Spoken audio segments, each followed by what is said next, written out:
अमीर ससुराल आए गरीब मायके वाले। अरे आज बहू के मायके वाले आने वाले हैं, सुन लिया आपने? अरे मैं क्या करूं, आ रहे हैं तो। ज्यादा तैयारी करने की तो कोई जरूरत नहीं है। गरीब हैं, घर में जो पड़ा है वही खिला देना। मैंने कब कहा कि मैं उन्हें पकवान बनाकर खिलाऊंगी? 2 कौड़ी के लोग हर थोड़े दिन में मुंह उठाकर चले आते हैं। शर्म लिहाज सब धोके डाल रखी है। जरा धीरे बोल, बहू ने सुन लिया तो क्या सोचेगी। अंकिता के सास और ससुर बात कर ही रहे थे कि तभी नमस्कार, कैसे हैं आप लोग? नमस्ते। नमस्कार जी, नमस्कार। नमस्ते भाई साहब, सब ठीक ठाक हैं? हाँ भाई साहब, सब बढ़िया। 2 कौड़ी के लोग घर आकर खामखा परेशान कर देते हैं, चैन नहीं है इन्हें।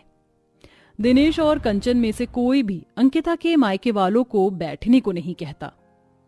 हमारी बिटिया कहाँ है? ठीक से तो रह रही है ना वो?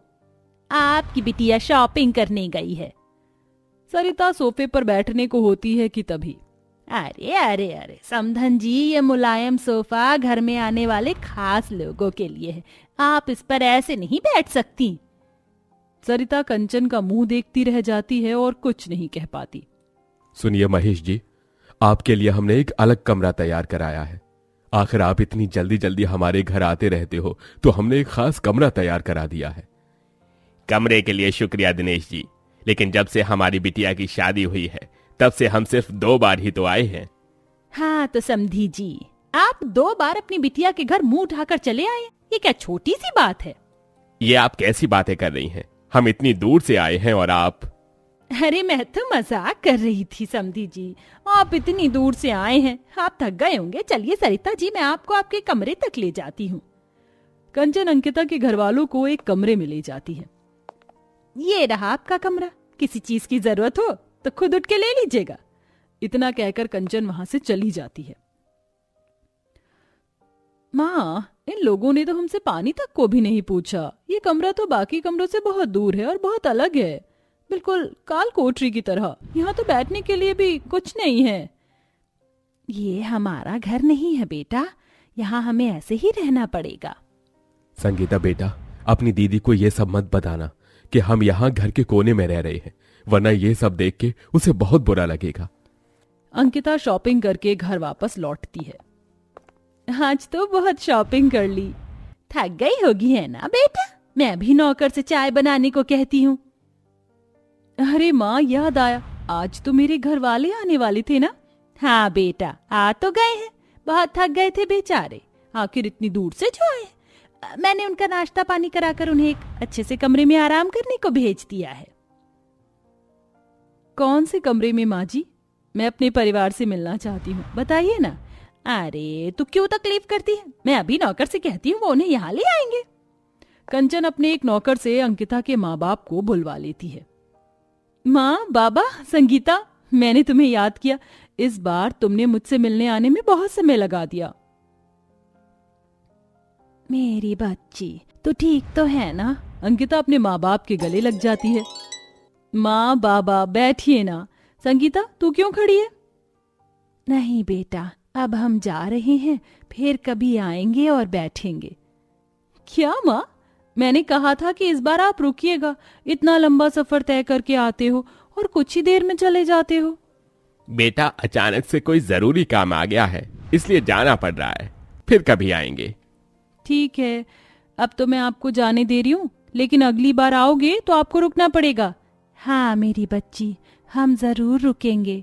इतना कहकर अंकिता के घर वाले चले जाते हैं और अंकिता अपने कमरे में चली जाती है।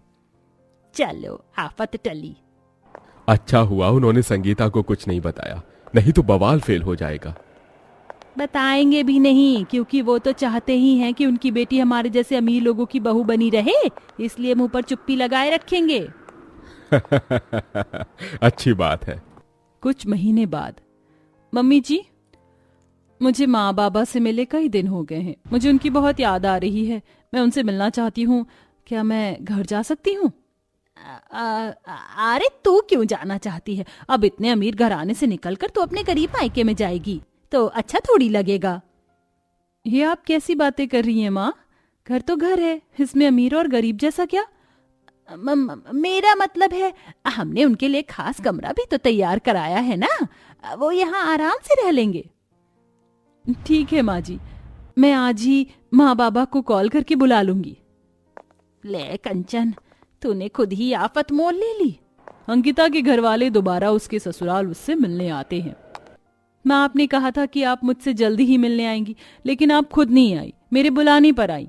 क्या मुझसे कोई नाराजगी है माँ? नहीं मेरी बच्ची, मुझे तुझसे क्या नाराजगी हो सकती है? अब हम आ तो गए हैं तेरे बुलाने पर। आपने पिछली दफा वादा किया था कि इस बार आप यहाँ कुछ दिन रुकोगे। वैसे भी मम्मी ने बताया कि उन्होंने आपके लिए खास कमरा तैयार कराया है। हाँ बेटा, हम जरूर रुकेंगे उस खास कमरे में। चलिए मैं आपको आपके कमरे तक ले जाती हूँ, सामान भी तो रखना है।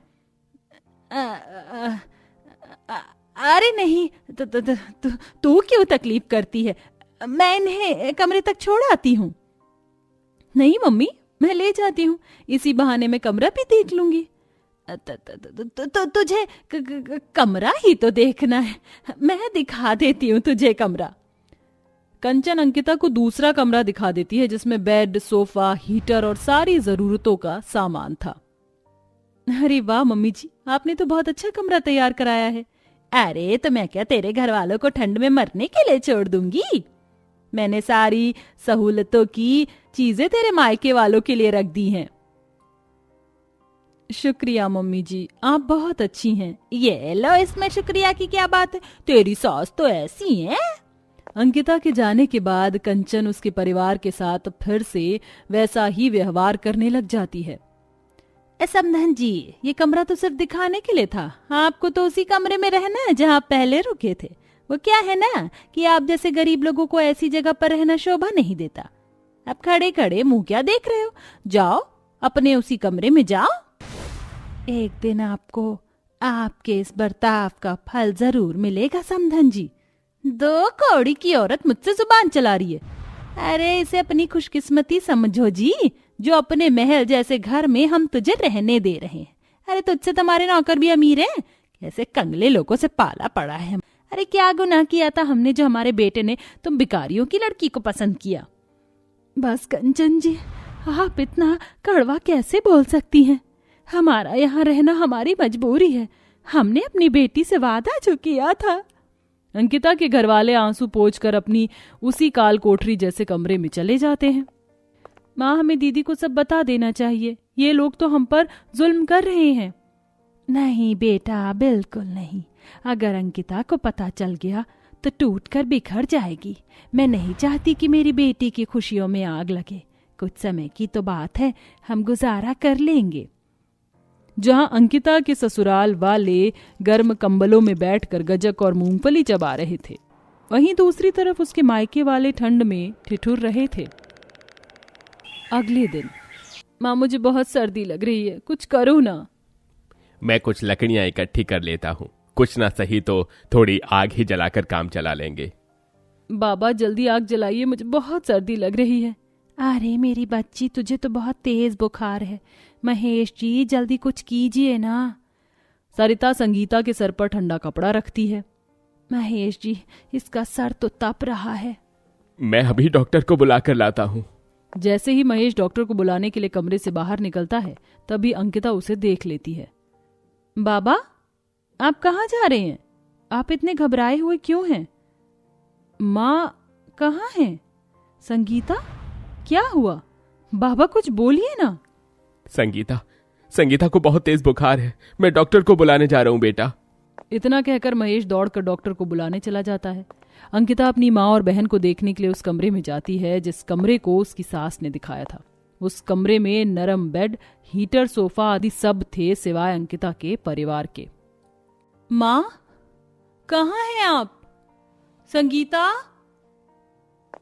अंकिता घर के सारे कमरे चेक करती है और सबसे आखिर वाले कमरे में जो मंजर उसे देखने को मिलता है, उससे उसके पैरों तले जमीन खिसक जाती है। उसकी माँ ठंड में एक दरे पर बैठी हुई अपनी बेटी संगीता के सर पर ठंडे पानी की पट्टियां रख रही थी। माँ, संगीता, ये सब क्या है? आप यहाँ कैसे आए? आपको यहाँ किसने भेजा? किसने किया ये सब? कुछ बोलिए ना माँ। रोने की आवाज सुनकर आशीष भी उस कमरे में पहुंच जाता है। ये सब क्या है? अंकिता, क्या हुआ? माँ? इतने में महेश भी डॉक्टर को लेकर वापस आता है। थोड़ी देर बाद संगीता का बुखार कम हो जाता है, लेकिन आशीष गुस्से से उबल रहा था। माँ! हाँ बेटा, क्या हुआ? क्यों चिल्ला रहा है? आपको जरा भी शर्म नहीं आई इतनी घटिया हरकत करने में? तू किस बारे में बात कर रहा है बेटा? मुझे तो कुछ नहीं पता। झूठ बोलने की भी हद होती है। आपने सारी हदें पार कर दी। अब मैं इस घर में नहीं रहूंगा। चलो अंकिता, सामान पैक करो। नहीं बेटा, ये तू कैसी बातें कर रहा है? बस, कोई ड्रामा नहीं। मैं अभी यहां से अंकिता और उसके परिवार को लेकर जा रहा हूं। नहीं बेटा, हमें माफ कर दे, हमसे गलती हो गई। हाँ बेटा, हमें माफ कर दे। माफी मुझसे नहीं, अंकिता के परिवार से मांगिए। अगर वो लड़की के घर वाले हैं तो क्या इनकी कोई इज्जत नहीं है? अंकिता, समधन जी, समधी जी और संगीता, हमें माफ कर दो। हमसे बहुत बड़ी गलती हो गई। हम एक बेटे के माँ बाप होने के घमंड में चूर हो गए थे। माफ कर दीजिए हमें। बहुत माफी मांगने पर अंकिता और आशीष उन्हें माफ कर देते हैं। उस दिन के बाद जब भी अंकिता के परिवार वाले उसके घर आते तो ससुराल वाले उनकी खूब अच्छे से खातिरदारी करते।